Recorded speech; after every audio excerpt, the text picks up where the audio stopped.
I'm late. Okay, I'm late. I'm late to the whole Nintendo Switch OLED reveal reaction video party, but I still got some stuff to say about it. Some important stuff. So let's go ahead together as a people and check it out.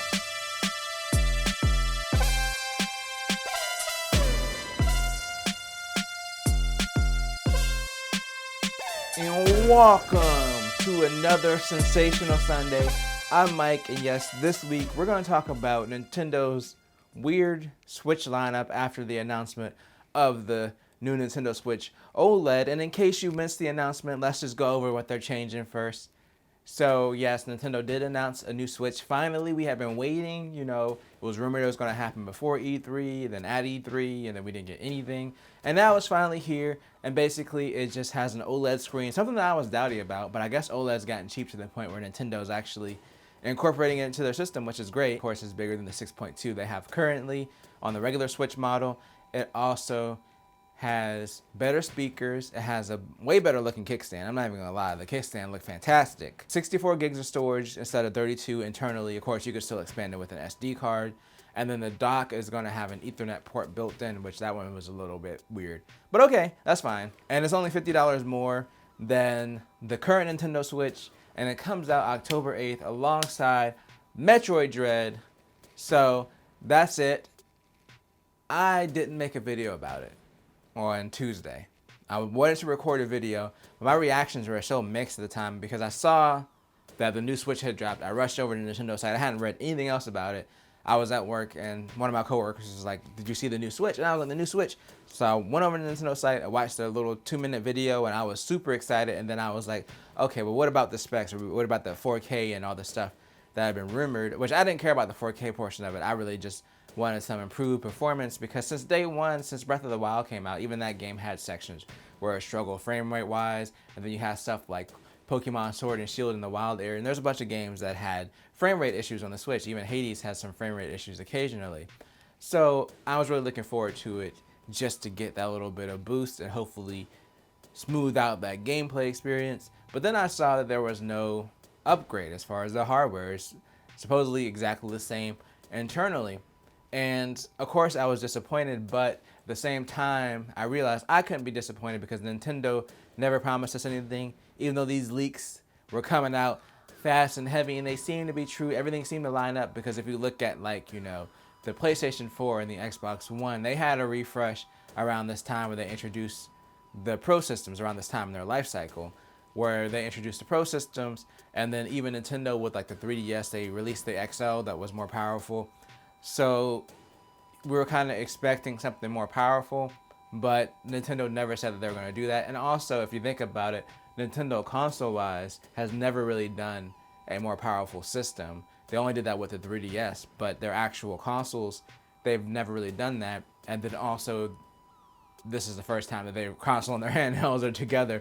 So I think at this point, we can't say for sure if there's actually going to be an upgraded model or if they're just going to wait for the successor of the Switch. But yeah, I definitely was a little bit disappointed, but I realized like I was disappointed because I got swept up in the rumors. And rumors are fun. You know, it's fun to kind of talk about stuff and speculate about stuff, but they're just rumors and speculation. And even I have my expectations about these rumors being true. So I had to step back and basically be like, if I'm disappointed, it's because I got swept up in the rumors, which I don't really usually do, but I was really like wanting a reason to buy a new Switch. So I'm not disappointed in the new model though. After thinking about it, I think it is a good new model. Obviously, it's not for people that want to upgrade, and that's fine. Like, if this is gonna be the new model and there's nothing internally different, it's just the new screen, I'm just gonna stick to my regular Switch. Like, there's no reason, there's really nothing wrong with the Switch, so yeah, that's fine. And there's a lot of customers that Nintendo hasn't sold Switches to, and this is gonna get some more new customers in the door for them, especially coming out around holiday season, and it's a new model, shiny new model on the shelves that might actually be on the shelves on like the PS5 and the Xbox Series X or even S. So this makes sense if they wanted to drop this refresh model, whether it is as a result of the pandemic that they didn't upgrade the internals or not. There has been some speculation about that.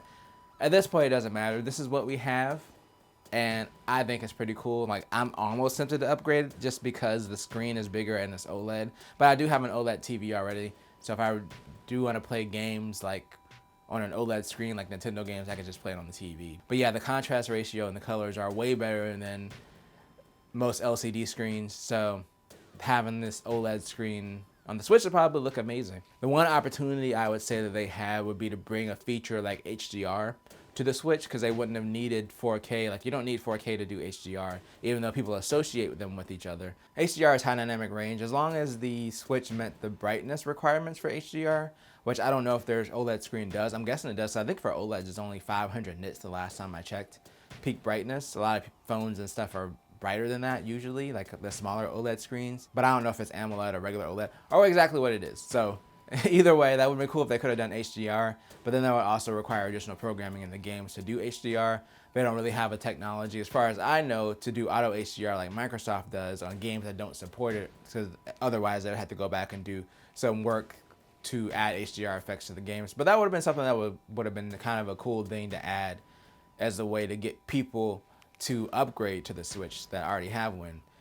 But again, it's fine, and it's also not the whole point of this video. I just felt like I needed to address it. By the way, timestamps are always at the bottom of my videos now, so if you do want to skip ahead and it's got the little chapters marked, you can. But I felt like I couldn't just hop into the video without addressing the speculation and the rumors. But today's video is really about Nintendo's lineup. It's looking weird to me. I don't know if anybody else has seen this. You know, I've had some time to think about all the stuff with the Switch, and I've listened to other people's takes on it, but I haven't heard anybody mention how weird this lineup is. Okay, so let's talk about it. You got the Switch Lite, right, at $200. That makes sense. The battery life's not as good as the other two models. You know, it's a couple hours less, but it's a portable thing. It's $100 less than the next model up. It's $150 less than the OLED model. It doesn't have a docking capability. It's just a handheld. It's a cheaper system. That's fine. The Switch Lite is fine. That makes sense.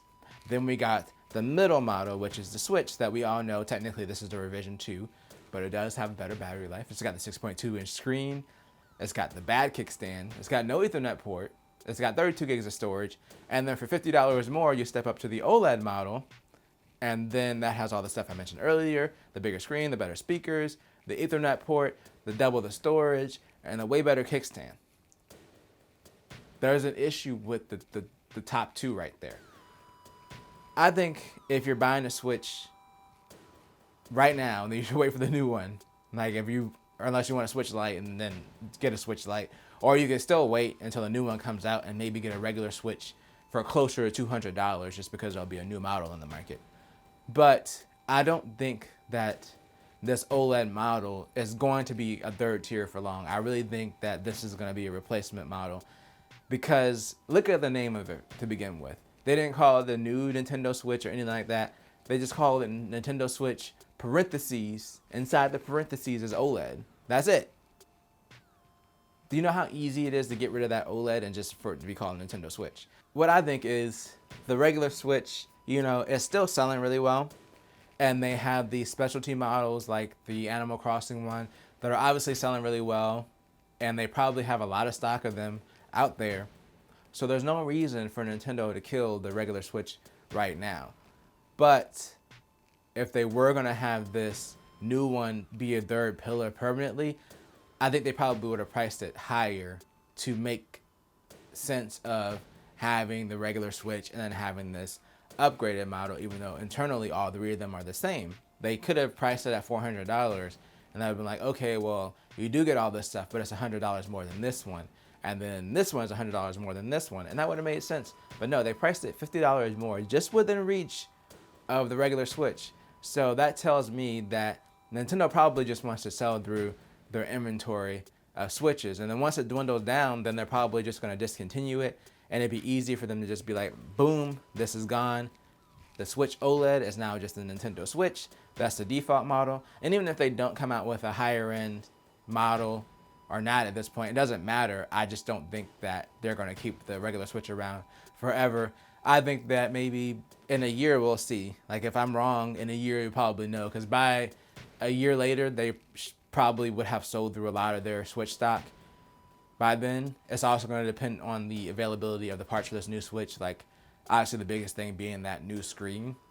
Maybe there's not as many available as they have the LCDs. That could be another reason for them to keep the regular Switch model around for even longer, but I think that this is meant to be just a base model replacement, not really an upgrade. And that's the way that I'm looking at it now. Like, thinking about everything, after I got past the whole excitement / disappointed that I created myself, that was completely 100% my fault.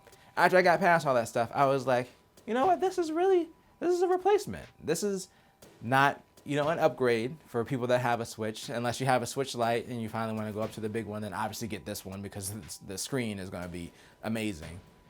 But yeah, this is really going to be the new Switch. That was overall my take on it. I mean, I haven't seen the hardware yet, of course, but it's kind of like a no-brainer. Like, if you don't have a Switch and you're looking to get one, or if you have a Switch Lite and you're looking to upgrade, that's the one to wait for. I wouldn't go ahead and get a Switch right now.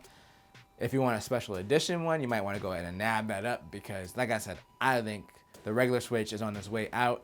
For a $50 difference, it doesn't make that much sense to get a regular Switch unless you get like a used one, and it's like maybe, I don't know, in the lower 200s, then it might make sense to buy over the OLED.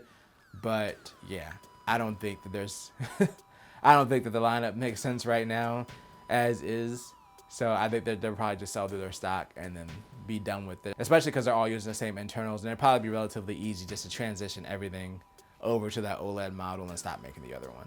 But that's my thought on the new Switch OLED. I am kind of excited to see it in the wild. I want to see that screen difference, especially the size, because I've always said that the Nintendo Switch had a thick bezel. It could definitely go expand the screen, and that's what they finally did. So I am happy about that. Overall, hardware-wise, I think it's really cool.